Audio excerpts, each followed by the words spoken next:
Buenas, ¿cómo estamos? Bueno, quería seguir explicando un poquito más sobre la historia del canon del Nuevo Testamento.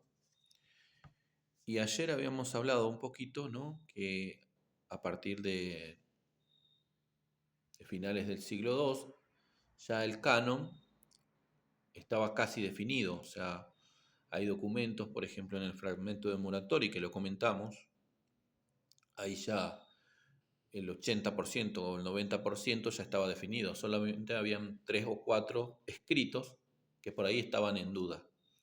Que habíamos dicho que segunda y tercera de Juan, la que estaban en duda, y también el libro de Apocalipsis, la carta de Judas y, y quizás la carta de Santiago también, ¿no? Y entonces, y después, bueno, ya sea los 4 evangelios, Hechos de los Apóstoles, la 13 carta de Pablo, la primera carta de Juan y la primera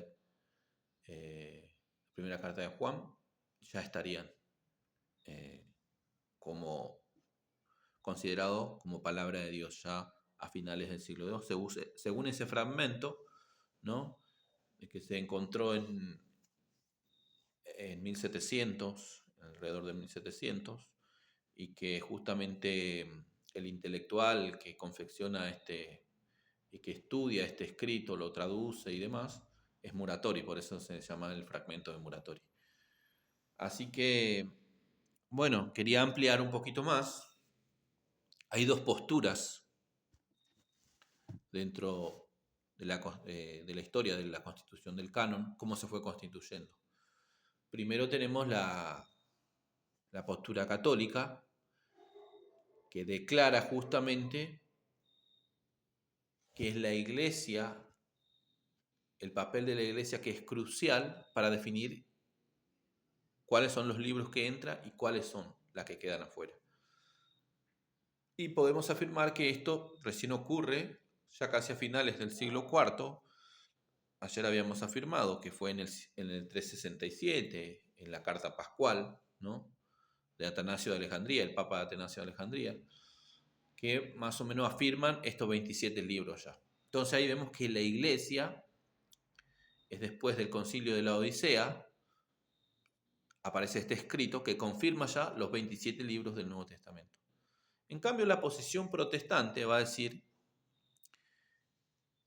que esto se fue gestando solo en la historia de la iglesia y que fueron quedando ya estos libros, fueron considerados ya los primeros cristianos como palabra de Dios.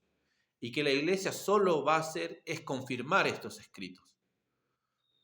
Por como los protestantes no creen en la autoridad de la iglesia, que la iglesia tenga esta autoridad de confirmar cuál es palabra de Dios y cuáles no son.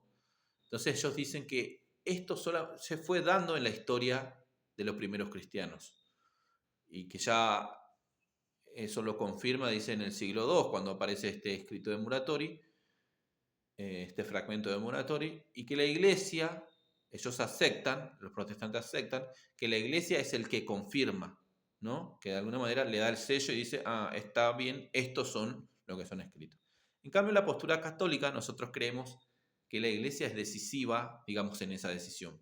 O sea, se reúnen en concilios, analizan todos los escritos que están en discusión y recién ahí eh, escriben un acta, en los concilios escriben un acta y ahí queda registrado cuáles son los escritos que se considera palabra de Dios y cuáles son los que quedan afuera.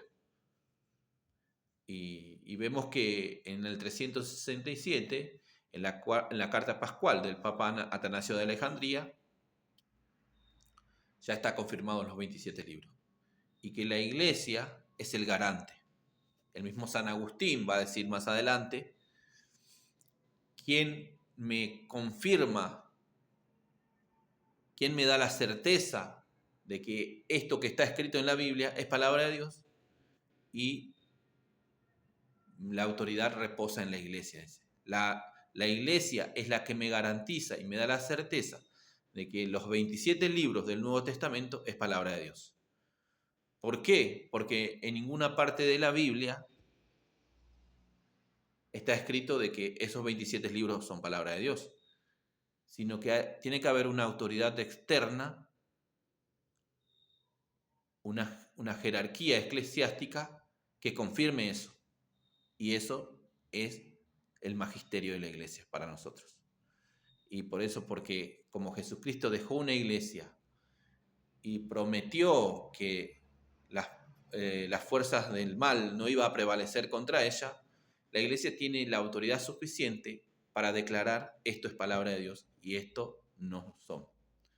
Por eso nosotros creemos en la autoridad de la iglesia, no como los protestantes que dicen que solamente surgió, o sea, de los primeros cristianos, y esto solamente lo confirma la iglesia y no necesita, pero de alguna manera también necesita de la confirmación de la iglesia. O sea, de alguna manera los protestantes están afirmando, no plenamente, que necesitó de la confirmación de la iglesia. Y hoy en día, si un protestante es sincero, la única iglesia que confirmó esos escritos del Nuevo Testamento es la Iglesia Católica. O sea que la Iglesia Católica, de alguna manera, hizo la Biblia. Aunque sea palabra de Dios. No es palabra de la Iglesia, pero es la Iglesia la que confirma. La Iglesia es la que administra, digamos, los medios de salvación.